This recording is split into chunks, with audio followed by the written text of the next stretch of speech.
My name is Tokiko Kitagawa. I'm the lead actress as Ayaka. I'm Topher. I was the composer. I'm Matthew Nemi, producer and assistant director. I'm Eric Town, producer. Andrew Cantella, producer.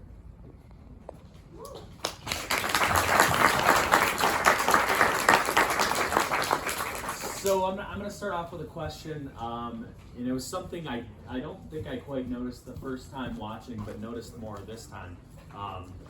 There was, it was a subtle shift where they kind of stopped using the phone, but it was still there, and I'm kind of curious when you first, or when you were making the film, was that intentional, or did it kind of come after the fact?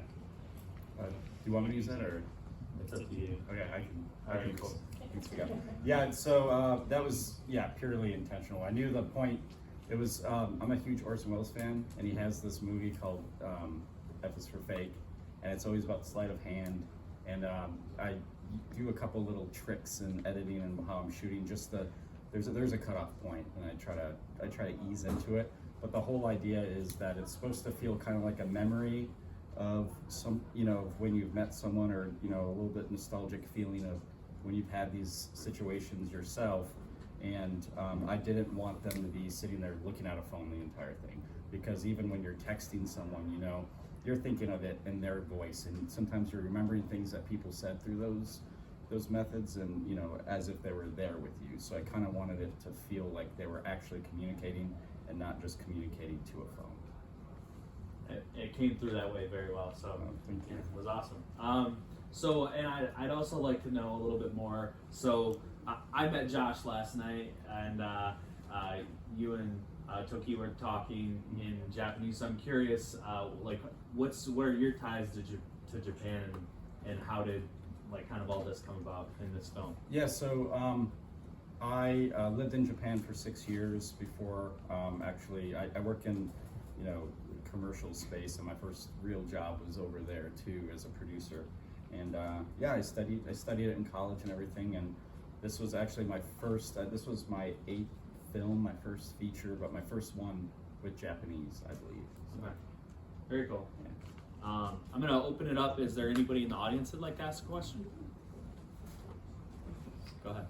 Have any of you ever had nights in Tokyo that were something like this? Every night.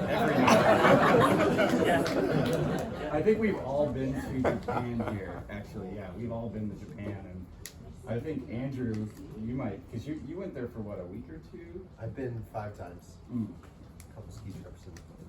I feel like every time every night in Japan, if you're actually just go out and you don't really have a plan, just weird stuff happens. So it's definitely even meeting the drunk American guy that meets him. I feel like that happens all the time.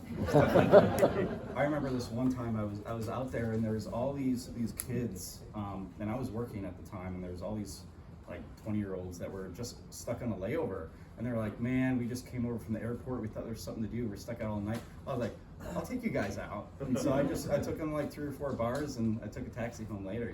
It's just you just meet random people. Yeah.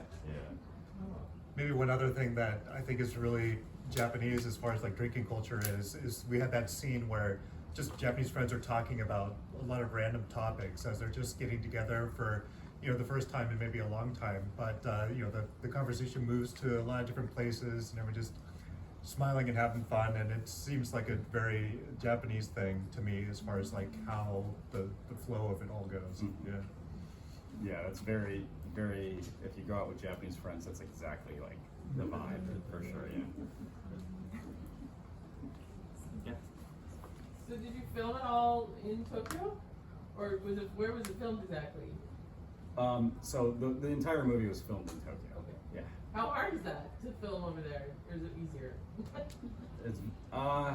It's never easy. I think that's the best answer. It's never easy wherever you go.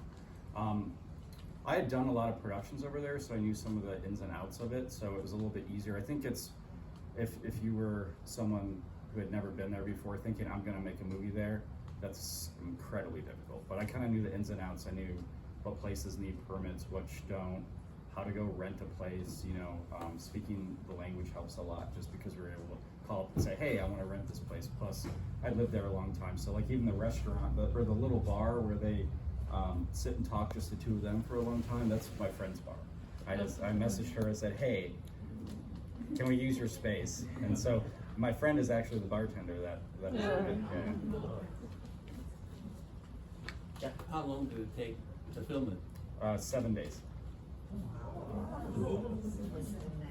Yeah, 7 days and nights, yes. This question is for Josh and Coco. I'm curious, one, did you guys know each other before? And what was the casting process like to find somebody? And then what spoke to you as an actress? You did a beautiful job, by the way.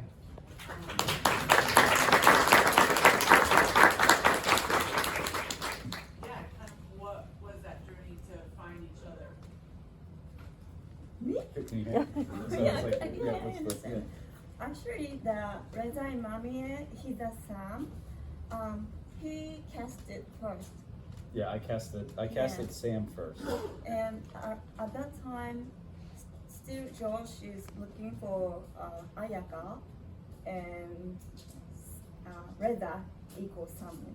Sam introduced Japanese friends, including me, and we did audition, like self-tape audition, and yeah. Thank you for choosing me.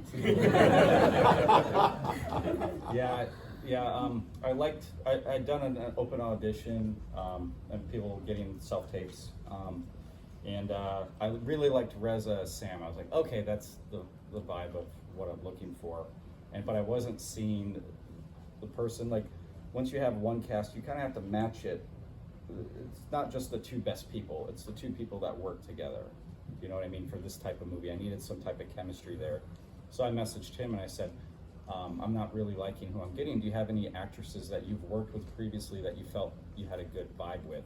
And so he had sent me some, and I saw, I found her stuff online. So she's done some television and commercials and stuff before. And I saw some of her reels, I think before I even reached out to her. And I was like, oh, this is the person, And so I messaged her, and she was able to work it out. So. This is a good time to mention too that Reza Sam lives in Tokyo, speaks Japanese. He just had to pretend not to for the whole movie. Yeah. I think that's the hardest part for him, maybe. Yeah, and he will be here for the Sunday show. Yeah, he comes tomorrow. He was actually at another film thing, so he couldn't come today. But he's jumping on a plane tomorrow and coming straight here. So from Tokyo, yeah. So. I was just gonna ask how much of the script was locked going into pre-production, and how much was kind of found through improv, and even just what locations were available. How much did the reality dictate what was on the page? So I'd been there, so I knew the types of locations I'd be able to get, so I was able to write it. I wrote it very much for the budget and for the scale. I knew going into it, I was like, okay, I can do it in about a week, and so I need to make sure I scale it properly, right? So, I mean, most of it's scripted. There's some of the izakaya scene is semi-scripted. So it's people's like kind of personal things and allowing people to speak freely. It's not like they had line by line, and really shooting it a little bit freely. But most of it's, and people, there's little things like when he starts coughing, they take the whiskey shots. He drank that and he started coughing, but he was in the script. He was due to go straight to the bathroom anyway, and so we just used that as exit. And I used that tape because I thought it was a real cough, so I thought it was kind of fun. Yeah. Was it real whiskey? That's a secret. No, it's a film. That was tea. I don't want to ruin the film for anybody. So what happens now? Where has this film been before, and where will you go next? And is it that you look for mass distribution? Can you give me a little bit of? Yeah, I can talk a little bit on that. So, the film we filmed it last March, and then we started submitting it. So we did a festival. We did Cinequest in San Jose, and we won the audience award there for the film. And then actually like 2 days later, we had distribution. So we secured distribution, and we actually pulled out of most festivals. But I'm from Detroit, Michigan, and I was like, I want to do Hell's Half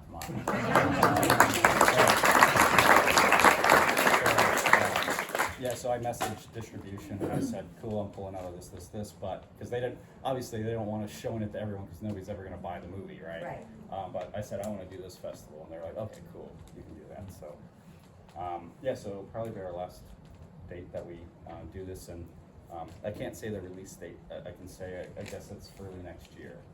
It comes out. It'll be out like on the Apples and the Googles and the Amazons and all that. So it's going to be theater, not to. It's gonna be. It's gonna go straight to TVOD, which is a transactional, and AVOD, which is advertised based. And everybody will be paid. Hopefully, if people buy the movie, then yeah. Please.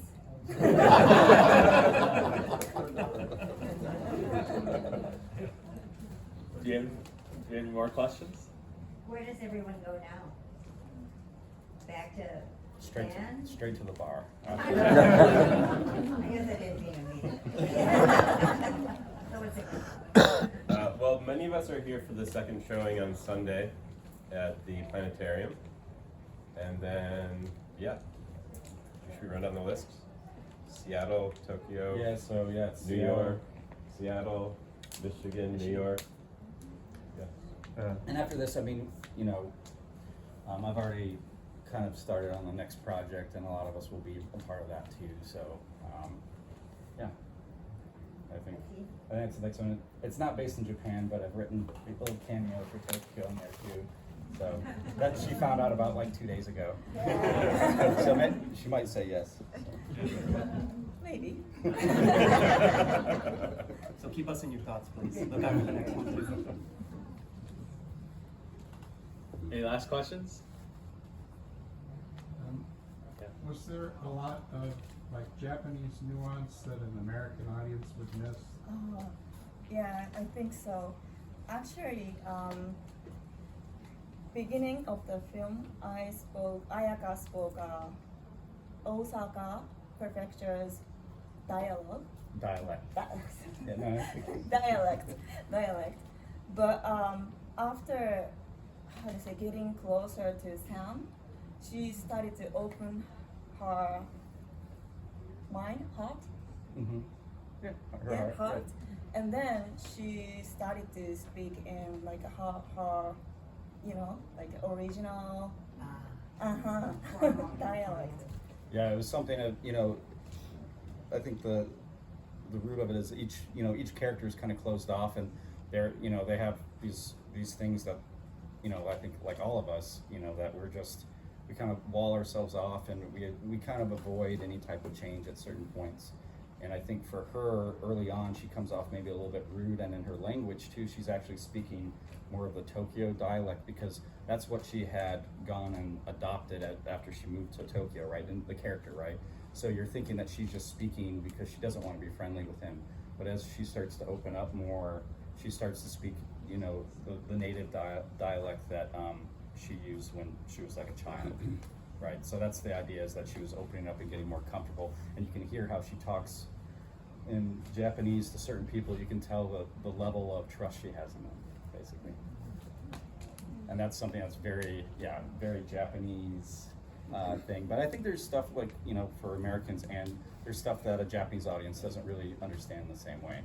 So if you've been an American in Japan before, like even when he's putting the coins at the temple at the end, if you've been to Japan, you know that you carry around a pocket full of coins. I had like a grocery bag of coins, because they use coins for dollar bills and $5 bills, and you just walk around with them because you don't know what they are, you know. So that's like even small inside things like that. So I'm just curious, have you played the film in Japan for an audience there? No. No? No. I think we've only played it at CineQuest. Yeah. Okay. Then after that, I mean, so nobody's really seen it. We've shown it privately to people, obviously, but Gotcha. we haven't shown it in Japan, and that might be something I'll do. Like maybe we'll just show it, but I don't think we're gonna do a theatrical one there. Gotcha. But we do have, there's one actress that's in there. She does the scene, it's reminiscent of an old French New Wave film, and where it's the two people sitting across from each other in the bar and they're talking briefly. She's a very famous Japanese actress. And so that's actually, her husband is actually my old boss who gave me my first producer job. And yeah, he's married to like one of the most famous Japanese like TV stars there. And they said, oh, I sent it to him. He said, I like the script. Can you write us a part? And so, yeah. And then we'll answer your question. That'll be the last one. There was a lot of work around the cell phone, you know, as a translator, which I use today, but when I was over there in 1964, we didn't have any cell phones. And so they made up a word that I thought was in character. They called it a dingwa. Dingwa? Yeah. All right. Dingwa for the phone. Oh. But it went ding ding, and then you answered it, you know? Oh.